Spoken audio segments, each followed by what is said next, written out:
Hello, everyone. I'm Margaret Williamson, your host of Mindshifting Moments, typically. But today we have a very special event. This is the beginning of our conversation series. And today's big topic is the future of psychedelics. Where do we go from here? Once the legalization landscape begins to grow, what do we see for the future? What's going to happen over the next 3, 5, 10, 20, 50 years? I've got two wonderfully interesting and overly qualified guest with me today to have this conversation. We've got Adam Tubero from Psychedelic Invest and Dr. Ivan Casselman from Havn Life. So let's get the conversation started. I would love obviously give everybody a little bit of background. They want to know why we should listen to you guys, and then take it away. All right, maybe Dr. Ivan, let's start with you. Sure, absolutely. So yeah, Dr. Ivan Casselman. I have a PhD in plant science. I did all my graduate training in psychedelic medicine, primarily in a plant called Salvia divinorum, which we'll dig into a little bit later on. I've worked extensively in the cannabis industry, but a couple of years ago, a couple of friends and I kind of saw the writing on the wall in terms of the growth and the building of the psychedelic industry. And so we founded a company, Havn. It's a company that produces psychedelic mushrooms. I get the honor of being the chief psychedelic officer of that company, and a founder. So that's why you could listen to me, and I know a little bit about this topic. Little. Go ahead, Adam. Thank you. All right. So my name is Adam Tubero. I do not have the credentials that Dr. Ivan Casselman has, but I have experience. So in terms of, for the last 15 years, I have been working with psychedelics in terms of integrating it with therapy and coaching. And essentially all my knowledge is self-taught. So you'll figure that out as we go, you'll see. But I do like to think that I know I can hold my own in any psychedelic conversation and even teach people a few things. So that's my short intro. What we have to remember about psychedelics is that you can learn all you want, but it's an experiential thing. You got to experience it to know it. And I have experience in spades. I'm so excited the way that this is panning out. I think this is where a lot of our listeners find themselves, right? We've kind of got two camps, those of us who went to school for it and those of us who learned it along the way. And, what I have found through my life is that those two roads always meet at the same place. And so I'm excited to see how the application of these educations are forming and changing your guys' opinions. So Adam, maybe you start us off. What's the first question that we want to kick it off with? So the overarching topic for this episode is going to be the future of psychedelics. So I just wanted to kick the door down with first with 4-bromo LSD or 2-bromo. Did I get that right? It's 2-bromo LSD. So BOL 148. So the reason I bring this up is because as someone who's speculating the psychedelic sector in general, if I'm assessing companies and I'm looking at these next generation psychedelics, a lot of what they're attempting to do here is take away some of the traditional psychedelic experience while retaining a lot of the therapeutic benefits that come with it: neuroplasticity, neurogeneration, the benefits that come with psychedelics. So when I was looking into Havn Life Sciences, I was interested because I read about 2-bromo LSD and how it maintains a lot of the, I guess it's very similar to LSD without the psychedelic trip that comes along with LSD.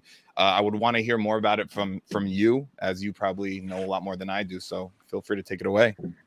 For sure. Yeah. And I think, it's a trend because managing, even in a therapeutic context, managing, a long psychedelic experience it doesn't really fit into the current state of therapeutic methodologies. Typically you're in front of your therapist for an hour or so, and then you go on with your life. Whereas with psychedelics, in order to get the full healing potential, you could potentially be high for 5 or 6 or 7 hours. So it's a much different therapeutic methodology that you have to deploy. So I think, one of the ways that this has been managed is to take a look at things that don't evoke the psychedelic, evoke a psychedelic experience, but still have similar effects. So 2-bromo LSD is really interesting. It's a derivative of LSD, and it's been actually shown to have quite good to be quite a good treatment for cluster headaches. But at the same time, it doesn't give the psychedelic experience. So imagine, so a cluster headache is basically like a migraine piled on top of migraine, piled on top of migraine. They're horrible things to get and very, very debilitating. And it's not, if you're in that condition, you wouldn't want to be also hallucinating or having a psychedelic experience, because that would not help with the healing. So so with 2-bromo LSD, you can treat the cluster headache symptoms, but not have a psychedelic experience. Similar track to this is what people are trying to achieve with microdosing as well. So same kind of thing. Microdosing allows us to get the neuroplasticity, and we get to perk up all those neurotransmitters, and really derive benefits from a psychedelic experience. But you can still get in your car and drive. You can still sit at the boardroom table and have a meeting. You can still interact with people day to day. So I think from a medical perspective, I can understand why they're looking for that. Honestly, I think the classic psychedelics are classic for a reason, and I think that we need some of that in our medical protocols as well. But medicine has to be customized to the person, and I think that this opens up a door, anyways, to psychedelic medicine. Yeah, though I actually agree, and I want to kind of build on what you just said in terms of. So there's always been this topic of discussion within the psychedelic community in terms of what would happen if you start divorcing psychedelics from the psychedelic experience. Because I feel like most people who are experienced with psychedelics do understand that a lot of the work is done in terms of the realizations and the perspective shifts that you have while under the psychedelic experience. And so the therapeutic benefits that come with it in terms of neuroplasticity and all the good things it can do for your brain, your cognitive benefits, whatnot, that they're great. But in terms of some of the more profound shifts that can happen with psychedelics, it's usually from those profound really psychedelic moments from macrodoses, DMT, LSD stuff. And so I would want to hear more about what you think in terms of what happened. Where do you think we're going in terms of divorce? If we do divorce psychedelics from the psychedelic experience, how does that sit with you? What do you feel about that? Well, I mean, at the end of the day, Havn's mission has always been to bring medicine to the people. So if we're able to facilitate a type of medicine that works for a type of patient, we're fulfilling our desire to bring that to the market. I don't think we're going to see all psychedelic therapy or all psychedelic use divorce this, that threshold psychedelic experience from the actual treatment. I think that something like 2-bromo LSD has a place. Will it take up a majority of the treatments? No. It'll be a very specific treatment for a very specific indication, and probably treat a very small subset of a patient population. Those big sort of realizations and those big understandings that we get from a threshold experience of like a psychedelic compound, those are very well geared towards a therapeutic context. So I think that we're still going to see the development and the growth of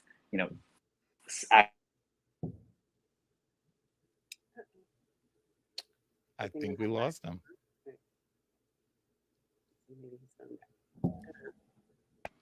Oh, can you see me? Yes, Yeah. sir. Okay, sorry about that. I forget where I don't know where I was, but anyways, I don't think that I don't think we're going to see a trend in divorce, like in pulling the psychedelic out of psychedelic therapy. I think that there's going to be a small percentage of those the companies and the compounds that do that, but the real healing benefits come from that threshold dose. And I think that we're going to continue to see like medical development around that threshold dose. But that's exciting, as someone who is probably not as an experienced, psychedelic patient or user as you guys, that sort of, okay, that makes sense to me. Like if we can start to separate sort of the hallucinogenic or psychedelic experience from the healing benefits, and to me that seems like, okay, way more people can experience these benefits and then leave the sort of, mental growth, the expansion of your mindset to the later part.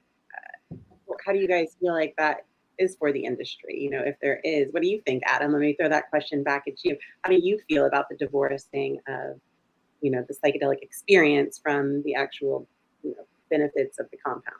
So I definitely agree with Dr. Casselman in terms of it's not going to be for everything. It's going to be for specific things, because I do believe that the psychedelic experience is integral to like the growth that comes from doing psychedelics. So obviously we can have the anxiety or the depression relief for X amount of time after using a psychedelic, but once again, in terms of those monumental perspective shifts, they usually come from actually experiencing from actually being in the psychedelic experience in a significant way. Yeah. So yeah, I agree with you, Dr. Kasselman. So we would say, at a minimum, if people are saying like, hey, my big objection is therapeutic hours, right? Like how could someone then afford a psychedelic treatment in a therapeutic setting at their therapist's hourly rate if this experience is going to be 5 to 7 versus 1 hour? And I think that could be the solution to it. Yeah, and as the psychedelic therapy develops as an industry, I imagine that we'll probably start to see some pricing models that work for people. I know one of the organizations that I work with here in Canada, they're TheraSil, an extraordinary team, extraordinary people doing extraordinary things. But they've started to develop several mechanisms to make this type of therapy more accessible to people that might not typically be able to afford it. So I think, and the one thing about psychedelics is that it makes you want to help and contribute to society, and once you've started to realize the benefits of psychedelics, you want to make it accessible to everyone. You want to draw everyone into this mode of healing. So I think that it's only a matter of time where we start to see mechanisms that more and more people can access this. I also wanted to add too, I think psychedelics that don't have the psychedelic experience could be a great way of getting people who don't have experience with psychedelics more comfortable with them. So it's kind of a way of kind of building up and kind of dipping their toes into it. So from that perspective, I really like it too. Yeah, and that's a great point, because the psychedelic experience is very chaotic, and it could be joyous, it could be scary, it could be all sorts of things. So by easing people into the experience, I think that would be it's a good first step. They get familiar with what the potential is, what's going on, before they start to have those big expansive experiences. This is the perfect segue to my next question too. So talking about chaotic psychedelic experiences, let's talk about salvia. Okay. Okay, so I'm just gonna start off by saying, so I've done salvia a number of times. I've had some very, very profound experiences with salvia, but the majority of them have been terrifying. So I guess the question is, am I doing something wrong? Or is that just what's to be expected with salvia? Yeah, so no, you're not doing anything wrong. I've also done salvia many times. It was like I said before, it was the topic of my PhD. Well, both my master's degrees and my PhD I did. It was all on salvia. So salvia is a very interesting one, because normally we get high from alkaloids. However, when we take salvia, when we smoke salvia or eat it, or however we take it, we actually are getting high from a diterpene. So it's actually the only known psychoactive diterpene out there. So it starts off from a chemical and physiological perspective to be much different than you would if you took mushrooms or LSD. And the way that it works in the body, like it actually activates the kappa opioid receptor and some cannabinoid receptors versus, serotonin and dopamine and all that kind of stuff. So from my experience, like in the process of my master's, I actually used YouTube as my ethnographic sort of field study. And so I watched tons and tons of YouTube videos. And I can tell you that based on those videos, people are having very, very unique experiences every time. And then from my own conversations with people that I know that have taken it, and I've talked to hundreds and hundreds of people. And then from my own experience, I can tell you that each experience is unique. Whereas when I take mushrooms, when I take LSD, I can estimate a trajectory of my experience, and I kind of understand the memes that are going to occur during those experiences. But with salvia, it's unique every single time. I've had crazy psychedelic jungle visions. I've had experiences that have totally altered my perception of language. I've had ones where it's very physical, and it's sort of like in a twirling vortex, and I've had ones that are like purely intellectual, where my brain just kind of like writes the book, or I don't know however you explain that. So it's a very unique one, which is why it hasn't been talked about as much in a therapeutic context, because it's a little bit more unwieldy, as it were, compared to something like LSD, which is a very pure compound. It's very easy to dose in a precise fashion, and like I said before, the experience, there's patterns to the experience with LSD, not with salvia though. So yeah, I hear that. In terms of, so in regards to my experiences with salvia, so the way I would compare it is like it felt more similar to me to a disassociative, as opposed to like a classic psychedelic, but that's my own personal experience. Yeah, I would concur. A dissociative hallucinogen, very similar to I guess qualitatively similar to DMT, whereas it's a short-acting hallucinogen, and if you onboard enough, you're basically kind of on the floor or in the chair, just having your experience. Whereas like mushrooms or LSD, it doesn't necessarily disassociate you. So you can be walking in the park and enjoying the forest or whatever. But yeah, you don't smoke salvia and go for a walk in the park. Yeah, I wouldn't recommend doing that. I think the No. most recent time I did it, I turned into an inanimate object for about 15 minutes, and it was terrifying. But it was also an interesting perspective to have for 15 minutes. I don't think I would ever get that from anything else.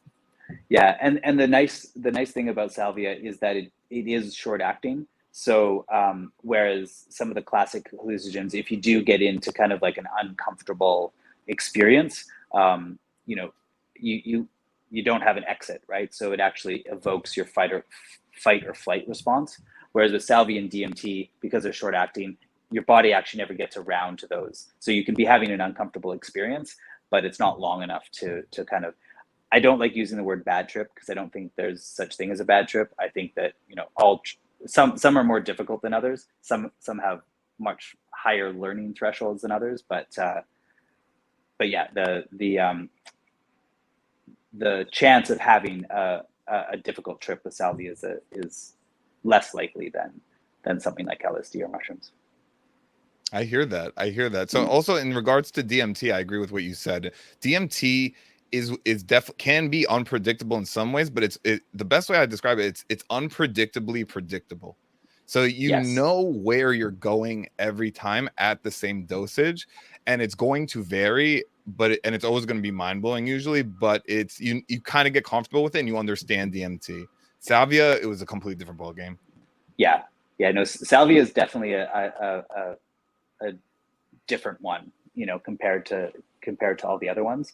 And the other thing about salvia is that it's been used since time immemorial by the Mazatec in Mexico, but the use patterns in modern society actually didn't really start to develop until the late 90s, where people started to kind of figure out that they, how to get high from it. So where we have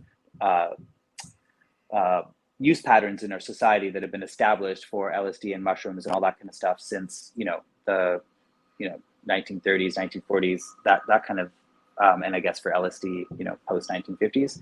But so we've got those established use patterns, whereas with salvia, the use patterns are still developing, and the biological mechanisms are still being understood, and then the therapeutic potential still has a lot of, we still have a lot of research to put into that before we can really understand. But I feel that it does have therapeutic potential. The Mazatec use it for several indications, so I don't see that why we can't develop medical methodologies around it. That was actually going to be my next question, is what indications do you know about for that salvia has use for? So the most interesting one that the Mazatec live in Oaxaca, Mexico, in the Sierra Mazateca, I believe that's the high mountain range. Traditionally, salvia grows in sort of like humid, high altitude, humid forests. So that's the Mazatec. The most interesting thing that they use it for is as a palliative. So as people, like, basically on their deathbed, the shaman, the curandero or curandera would come and administer salvia, and that would sort of ease the person who's dying. It would ease them into, I guess, to death or whatever, or relieve them of their of the stress and the physical pain of dying. So I think that, in our society, we don't really deal with death very well, and we certainly are more interested in keeping people alive than allowing them to gracefully die. So I think that that's I think that could be an easy use case that's eminently transferable from the traditional knowledge. They also use it for divination. It may be obvious based on the name, but you go and you've lost your chicken, or your kid ran away or whatever. So you go to the curandera, they do a session, and they use salvia, their power with salvia to I guess find your chicken or your keys or whatever. I don't exactly know what they're looking for, but I guess they would be looking into the future divination as well. And then they also use it for a particular type of spirit possession. So if the curandera kind of determines that you have this certain type of spirit possession, then they'll go through a certain ceremony with salvia to relieve you of that spirit. That's really interesting. I actually really like what you just said in terms of so people who are, I guess, on their deathbed or dealing with or mortality, because in general, I feel like psychedelics, we do have, they're giving psilocybin to people who are cancer patients who are kind of nearing the end too.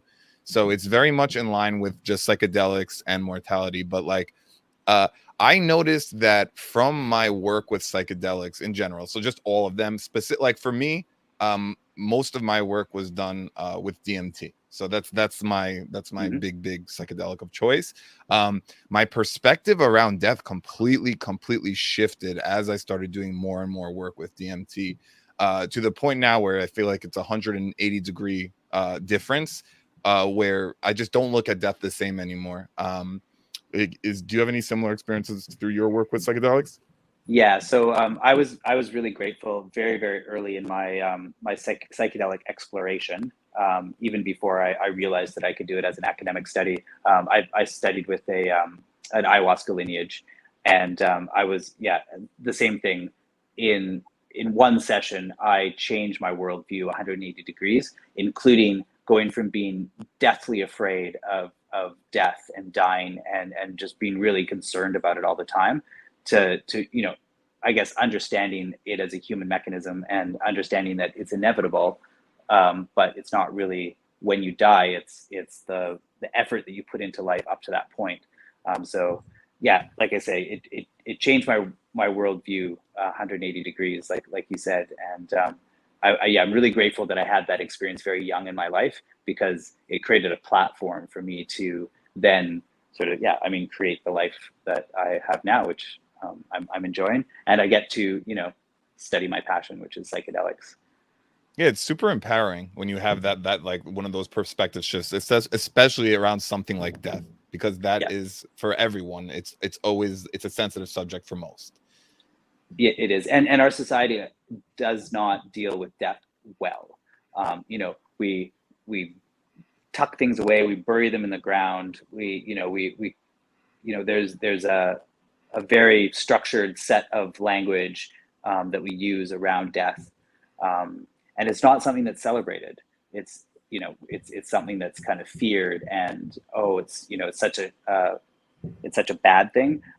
Whereas I think that it should be celebrated. I mean, there's, you know, other cultures around the world do a much better job of, you know, celebrating somebody's life rather than, you know, mourning their death. So is that what we can say? The future of psychedelics. Get happy about dying. No, I'm just I agree with you, Doctor, 100%. So I'm right on board with you. but you know, those kind of brought up two big questions for me during, you know, that little segment of the conversation. One, it became, you know, it's becoming more and more apparent that, you know, we're drawing some parallels between the progression of the cannabis industry, and, you know, we've kind of seen this and we can use it as a model.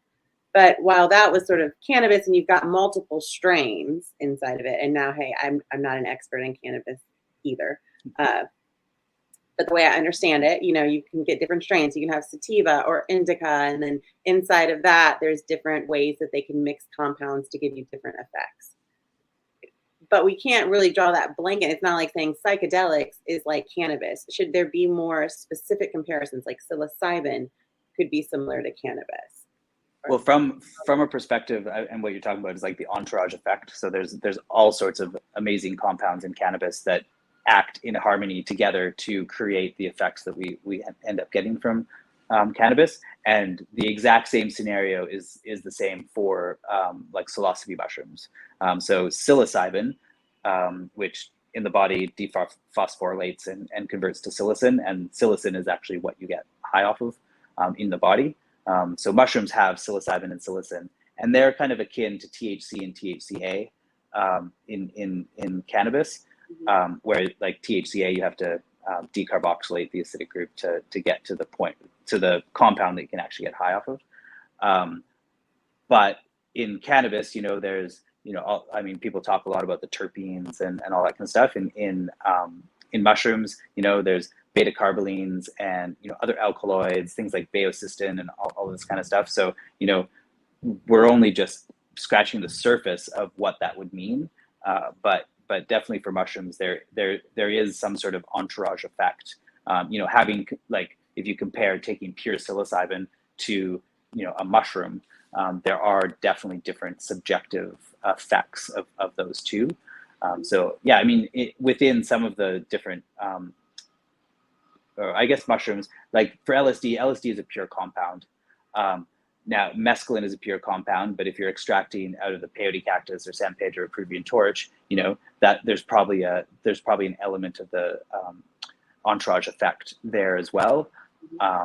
Something like salvia is a very genetically similar, like there's basically zero genetic variation in the plants that are used commercially in North America. So there'd probably be less of that effect there. But yeah, and we could go through all the psychedelic plants, but I think that's enough. Right. That's enough for examples. But I imagine you in there, you know, the same way that, you know, when people are growing specific strains of cannabis, that you would be in there sort of manipulating the amounts of these different ingredients to create desired effects, right? I mean, can we get into like customized psychedelics? Do we see that in the future?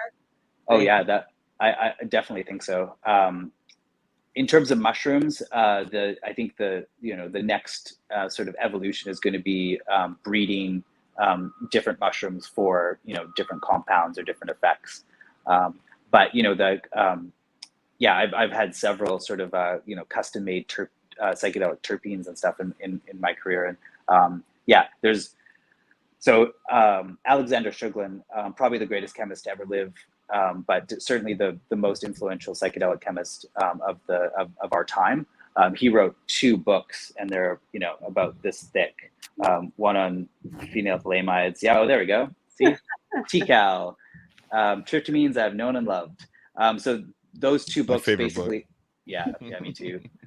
Those two books have probably about, between the two of them, probably about 500 recipes for psychedelics that aren't sort of the classic psychedelics. So just imagine what happens when you start to take, two of those psychedelics that aren't really popular, and you combine them in certain ways or with in certain dosage forms and stuff like that. I think that we could definitely push that personalized psychedelic medicine to the fore. I'd love to pair that with like genetic testing as well. Finding what psychedelics work the best for your particular genetics, or whatever. So I think that we're a long way away from that, just because we're barely scratching the surface on the classics right now, let alone that whole book worth of recipes. But I think we'll get there. This part of the conversation is really exciting me. I'm just saying, because in general, I love speculating on this. Also because in like the research in regards to research chemicals, tryptamines, a lot of tryptamines fall under that Shulgin did research on. There are so many psychedelics out there that the masses have no clue even exist, that you can do, and that will yield different types of psychedelic experiences. So I'll give you some examples also. So I talk about this on my channel also sometimes. So one of them is 4-HOMIPT. They call it Mipricin. So a lot of people say that the effects of Mipricin are similar to what would happen if psilocybin and MDMA got married and had a baby, and that baby was super psychedelic and empathogenic. And after doing it myself, I can say that it's very much different than the typical psilocybin experience. Also, for example, so 4-ACO-DMT, that will digest into psilocin in your stomach as well, but you're not going to get the entourage effect with that. And in terms of my experimentation with that, I found that 4-ACO-DMT for me, it yielded a different type of come up and a slightly different psychedelic experience, but very much in line with psilocybin. So you definitely see what you're missing out on in regards to the entourage effect. But I am not sure if I think it's a negative or a positive, or maybe it's neither. It's just different. Yeah, and I agree. It's just different. I love pure compound. There's nothing.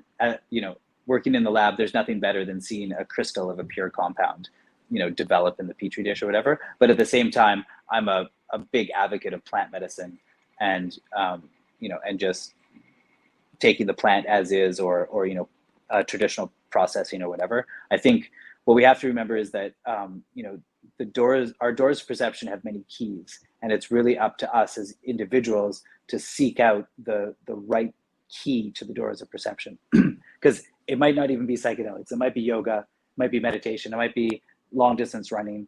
I know where my personal preferences lie, and it's typically with what we're talking about today. But there's so many things out there to try.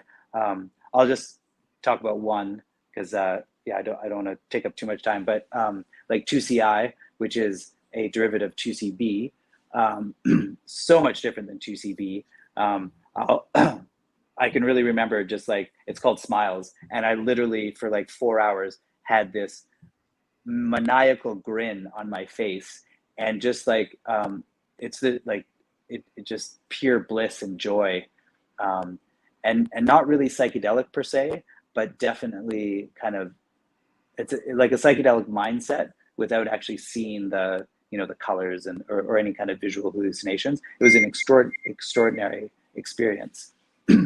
And that's just that's just scratching the surface. Like, how many compounds are there between 2CB and 2CI, right? You just count the letters in the alphabet, right? So 2CB is also, in my opinion, one of the best psychedelic experiences. Agreed. Period. Full stop. Agreed. Yeah. And it's I would consider it a classical psychedelic, even though it's probably a little more modern than most. But 2CB is definitely a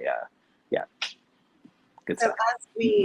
As we move into legalization, where more and more people will have access to compounds like what you guys are talking about, do we think that's going to have to literally go compound by compound by compound, or do we foresee some sort of blanket legalization and kind of protocols that'll be set out? Here's what I do not have faith in the government doing the right thing. I 100% agree. I'm gonna flip it to the other side. Here's what I'd love to see. I'd love to see the UN take a match to the Convention on Narcotic Compound, whatever they call that, the 74 convention that basically made everything illegal. Right. That would, and then just give every country the scope to do whatever they want with it. What we're seeing in Canada right now is that what we have to remember is politicians and people that work for the government, they're not leaders, they're not nation builders, they're not the intellects and societal leaders. They're, if they weren't politicians, they'd be used car salesmen or ambulance chasing lawyers. Let's be honest. Yes. I don't really think highly of politicians. So they are going to always come at it from a fear-based perspective. They're afraid that if they allow, something through the gate on their watch, they're not going to get reelected, because that's all they want to do. They just want to get reelected. They don't have any other, motivating elements to what they do. So I share Adam's sentiment in that I don't really have a lot of faith in the government. Luckily in Canada, our constitution has mechanisms whereby citizens can basically define and choose our own medicine. So we actually have a constitutional mechanism, and that's how we became the first country in the world to have medical cannabis, because it wasn't anything to do with the government. The government was forced to do it through a constitutional challenge. And I think that's one of the mechanisms that we have in Canada. They don't have that type of mechanism in the U.S. because the U.S. Constitution is a fixed entity. In Australia, for example, they don't even have a constitution, so they're absolutely reliant on politicians to make decisions in their best interest when they don't really want to. So whether it has to go compound by compound, I think what we'll probably start to see is that the government will kind of start to release some of the classical psychedelics in a group. Like I think in the US, we're starting to see conversations about, it would probably be LSD, MDMA, psilocybin, and maybe one or two other ones, mescaline or something like that. So we'll probably start to see some classical hallucinogens. How they should approach it is how they approached the regulation of it.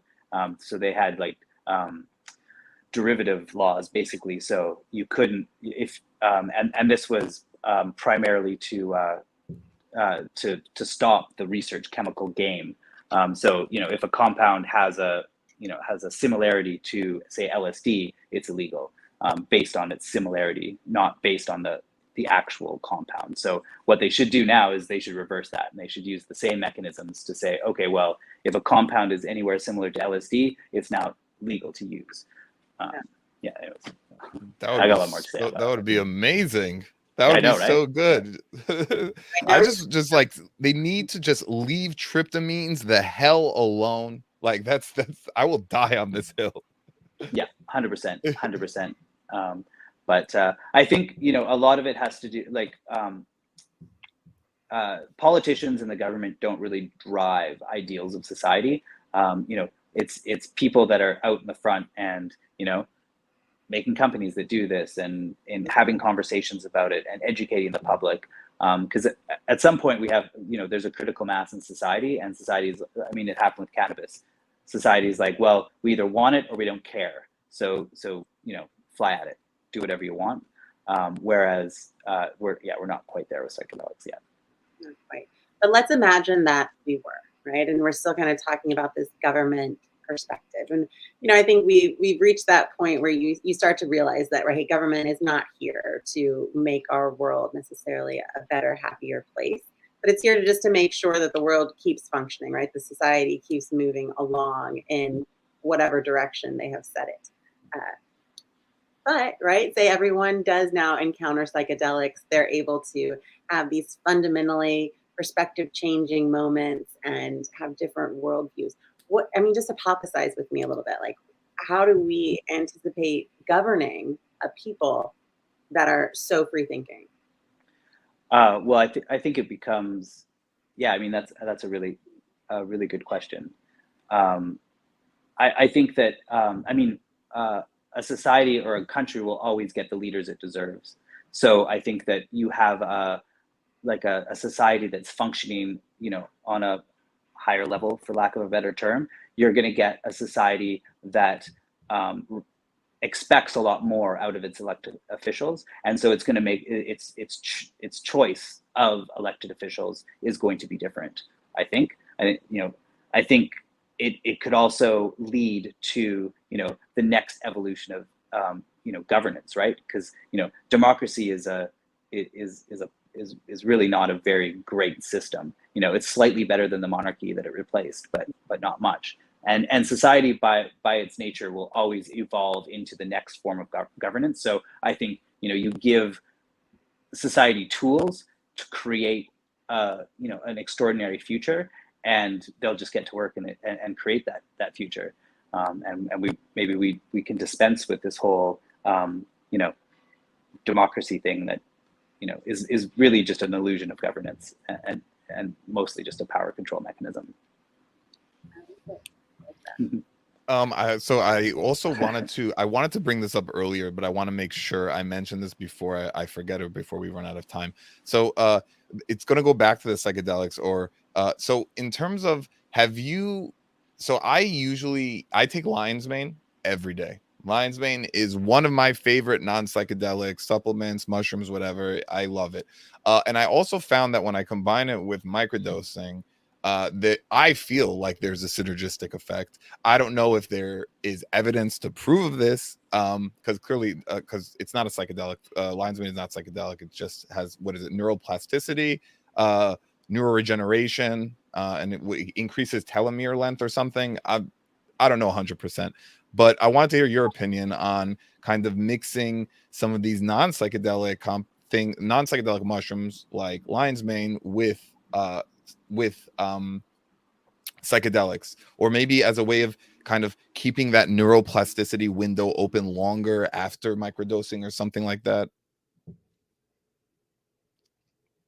My questions have that effect on people sometimes. Okay, sorry, I'm back. Sorry about that. No problem.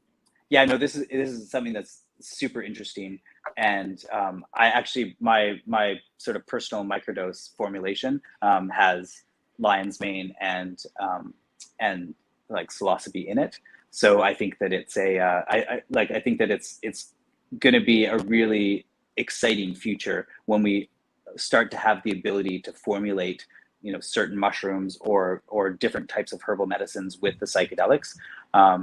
I don't know of any like defined research on it. I haven't read any research on it, but I can tell you from my own personal experience, like yours, Adam, that yeah, definitely the synergistic effect between lion's mane and psychedelic mushrooms are definitely a thing. It makes my brain, yeah, I don't know, feel sparkly. It's hard to describe, but yeah, no, that's it. That's exactly it. Yeah. So and like, I mean, right now we don't have the ability to like the products that we have in going into Canada, we don't have the ability to do a lot of formulation and stuff like that. But yeah, I've got a lab book full of sort of like ideas of different combos and all that kind of stuff.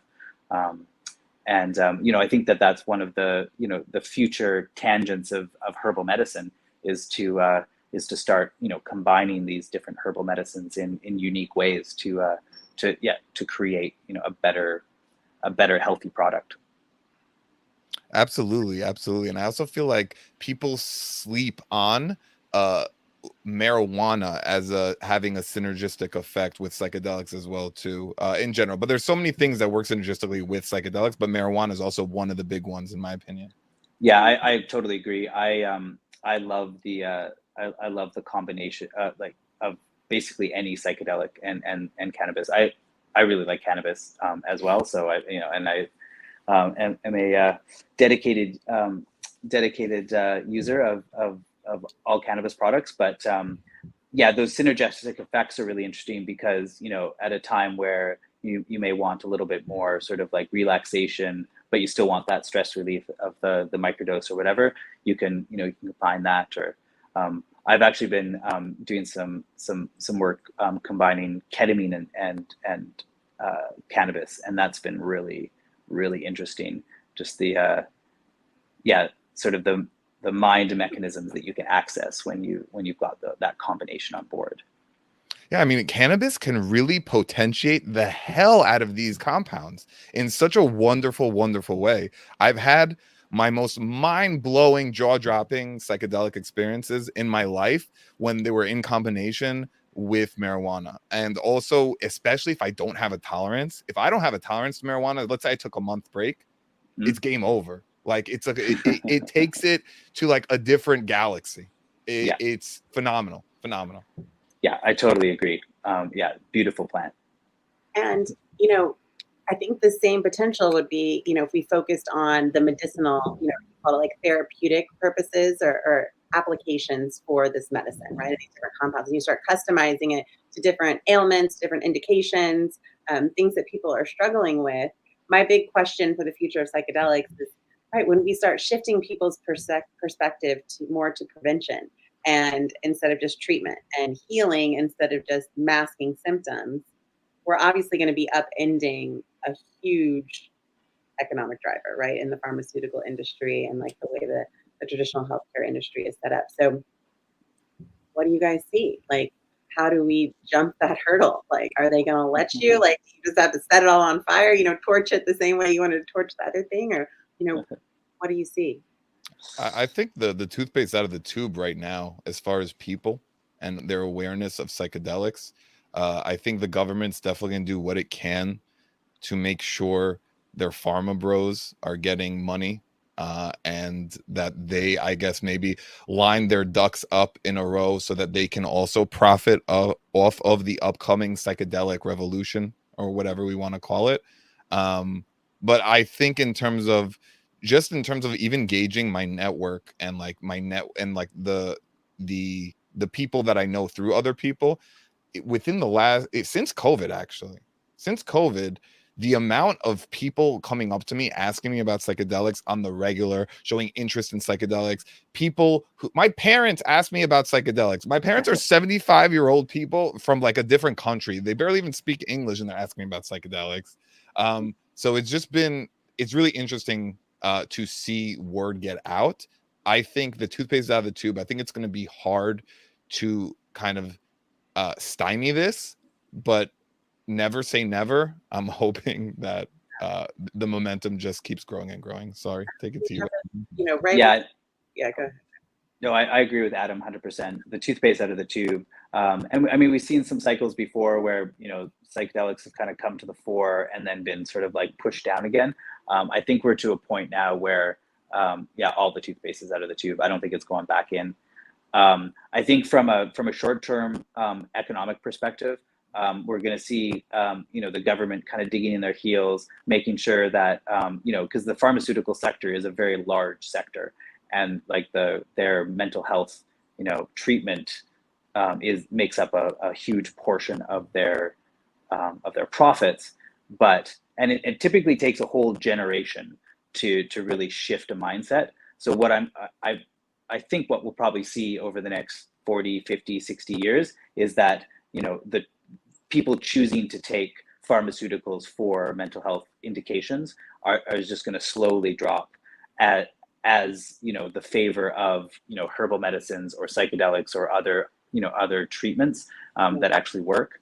Because let's be honest, the pharmaceutical treatments for mental health are lackluster at best, and yeah, they come with a lot of you know, serious side effects and stuff like that as well. So I think we'll just slowly start to see the preference, because you know, you know, big corporations like that are really, I mean, at the end of the day, they got to have customers to sell to, and if they don't have the customers choosing to use their product, you know, that's going to fall by the wayside. I don't think we'll see the demise of, you know, Merck and Pfizer and all that kind of stuff. I think that they'll adapt and sort of carry on, because we'll always need other types of medicine and different types of medicine.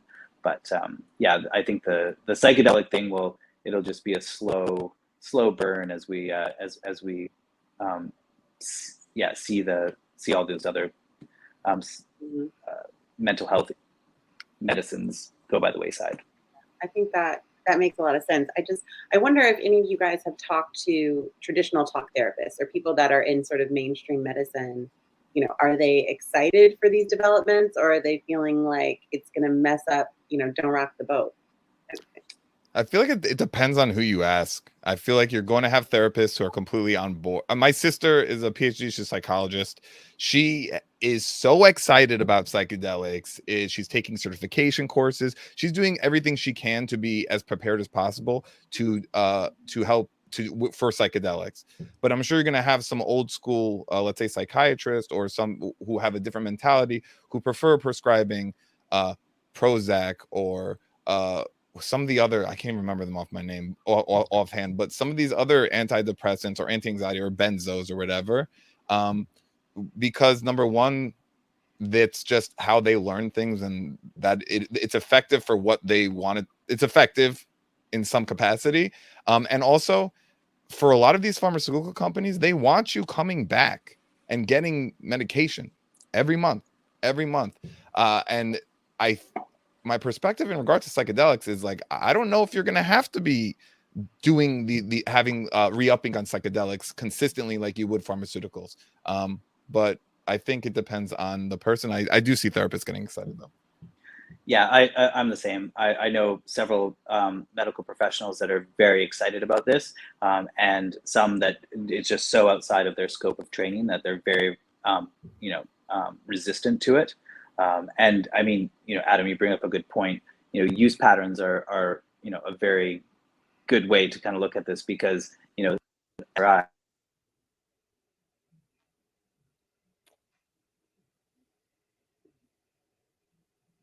I think I know what it is. sorry. um, Use yeah. patterns. Use patterns. SSRIs are something that you have to come back to you take every day. Whereas you do one psychedelic therapy experience, and you're probably good for 6 months to a year. It's probably good to touch it up every once in a while, but that's 1 or 2 treatments a year, as opposed to a daily treatment. So it's a much different economic model as well. Maintaining and building our health is a much different mechanism than masking symptoms on the daily. Yeah. And I think honestly, that's where a lot of the hurdles are going to lay, unfortunately. I think that people's minds will be open. I think already people are excited. They're ready to be healed. Like you said, Adam, this pandemic changed a lot for people. And, it just didn't make sense to stay stuck in those old mindsets anymore. But unfortunately, money is still sometimes making the world go round. And I think we're going to have to solve that problem for a lot of people before they're ready to really adopt a future full of psychedelics. Yes, agree. I agree 100%.